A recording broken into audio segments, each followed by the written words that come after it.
सभी को नमस्कार और आप सबका वेलकम है ऑन माय यूट्यूब चैनल जिसका नाम है साहिल मलिक व्लॉग्स। अगर आप नहीं हो तो ज़रूर सब्सक्राइब और शेयर कीजिएगा वीडियोस को।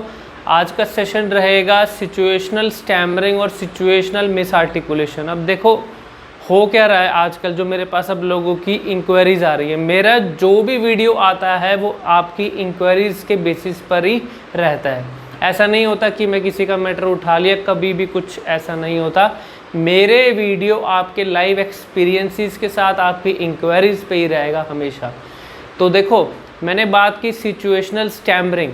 अब लोगों को रेगुलर अटकना वो चीज़ तो हट गई, लेकिन अब सिचुएशन के हिसाब से अटकना शुरू हो गया है। सिचुएशन के हिसाब से अटकना मतलब अगर मैं फैमिली मेम्बर्स के साथ बैठा हूँ अपने, और अगर मेरे कोई फ्रेंड्स बैठे हैं तो मैं कभी भी नहीं अटकूँगा और मैं एकदम आराम से बोलूँगा। मुझे पता है ये मेरे नॉन है, यहाँ पे एकदम मैं रिलैक्स रहूँगा, मेरी हार्ट बीट भी एकदम नॉर्मल रहेगी, कोई दिक्कत नहीं।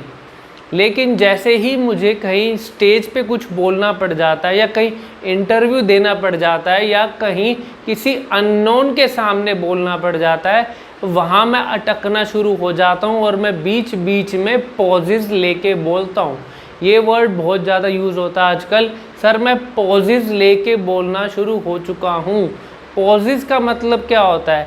वीडियो चल रहा है अगर कोई रेगुलर, अब थोड़ा सा इमेजिन कीजिए एक वीडियो चल रहा है रेगुलर, उस वीडियो में शुरू का अगर 10 सेकंड चला, फिर हो गया पॉज, फिर चला, फिर पॉज हो गया, ऐसा वीडियो आपको देखने में भी मज़ा नहीं आएगा। लेकिन ऐसा ही अगर स्पीकिंग में हो तो वो बोलने वाले को भी और सामने सुनने वाले को भी, दोनों को मज़ा नहीं आएगा। मतलब जो अटेंशन मुझे सामने वाले से मिलनी चाहिए थी इन द नॉर्मल स्पीकिंग और फ्लो के अंदर, वो उतनी अटेंशन मुझे वहाँ नहीं मिल पाएगी। वो क्यों?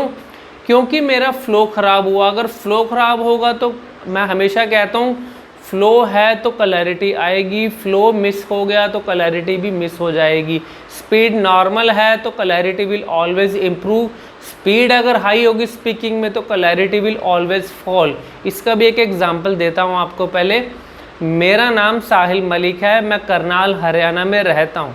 अब 2 लाइनें बोली, फ़्लो में बोली गई और फ्लो से ज़्यादा इम्पॉर्टेंट क्लैरिटी आई। क्यों? क्योंकि स्पीड नॉर्मल है तो क्लैरिटी विल ऑलवेज़ इम्प्रूव। अब एक और एग्जांपल है, मेरा नाम साहिल मलिक है, मैं करनाल हरियाणा में रहता हूँ। अब यहाँ पे क्या हुआ? पॉजेज़ भी आए, फ्लो भी टूट गया, कोई फ्लो नहीं है और उसकी वजह से क्लैरिटी भी अपसेट हुई। क्लैरिटी उतनी नहीं आई जितनी फर्स्ट एग्जांपल में आपको समझ में आई। अब इसका मतलब क्या है?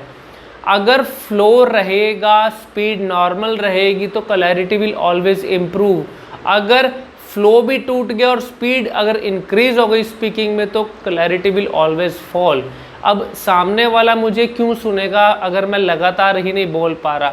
उसके साइड इफ़ेक्ट क्या होते हैं लगातार ना बोलने के? हेजिटेशन दिमाग में रहेगी, हमेशा नेगेटिविटी रहेगी, अपने आप को आप डिग्रेड करना शुरू कर दोगे। मेरे अंदर दिक्कत है, मैं इतना हाईली मैं एकदम एजुकेटेड भी हूँ लेकिन मुझसे बोला ही नहीं जा रहा, ये ऐसा क्यों किया भगवान ने मेरे साथ? ये कुछ नेगेटिविटी चीज़ें आती हैं। लेकिन अपना माइंडसेट अपनी गलतियों से हटा के सॉल्यूशन की तरफ लगाओ।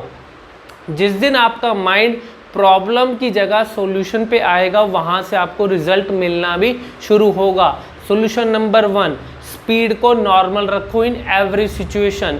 सिचुएशनल स्टैमरिंग है तो सिचुएशन के हिसाब से ही ठीक होगी। जिस सिचुएशन में अगर आपको लग रहा है कि मुझसे अब नहीं बोला जा रहा, वहाँ अपने आप को अटेंशन दो, एनालिसिस करो उसी सिचुएशन में कि ये मेरे साथ क्या हो रहा है, मैं क्यों अनकंफर्टेबल हो रहा हूँ, मैं क्यों रुक रहा हूँ बोलते हुए। वहाँ रुक जाओ बिल्कुल, फिर 1 मिनट अपने आप को दे के फिर ये फोकस करो मुझे नॉर्मल स्पीड में बोलना है। जब नॉर्मल स्पीड की तरफ आओगे फिर आप देखना उसी सिचुएशन में आप ओवरकम इजीली कर जाओगे और बहुत अच्छे से बोलोगे। स्पीड नॉर्मल रहेगी तो कभी दिक्कत आ ही नहीं सकती, कोई अल्फ़ाबेट में नहीं, कोई भी वर्ड में नहीं। अब उसके बाद है सिचुएशनल मिस आर्टिकुलेशन। सर मैं घर पे अगर र बोलता हूँ, ल बोलता हूँ तो सही बोला जाता है, लेकिन वो र जब किसी वर्ड में आ जाता है, एक अल्फ़ाबेट, एक लेटर जो अल्फ़ाबेट का होता है वो 3 जगह पे यूज़ होता है, या फर्स्ट पे आता है, या सेकंड उसके बीच में आ सकता है, या थर्ड उसके लास्ट में आता है। एक अक्षर 3 जगह आता है, या शुरू में, या बीच में, या लास्ट में। अब इसके अलावा तो कहीं आएगा ही नहीं। शुरू का जो अल्फ़ाबेट होता है वहाँ दिक्कत नहीं आती ज़्यादातर, लेकिन जो बीच में जो साउंड आती है र की, या जो लास्ट में र की साउंड आती है, वहाँ दिक्कत आ रही है। क्यों?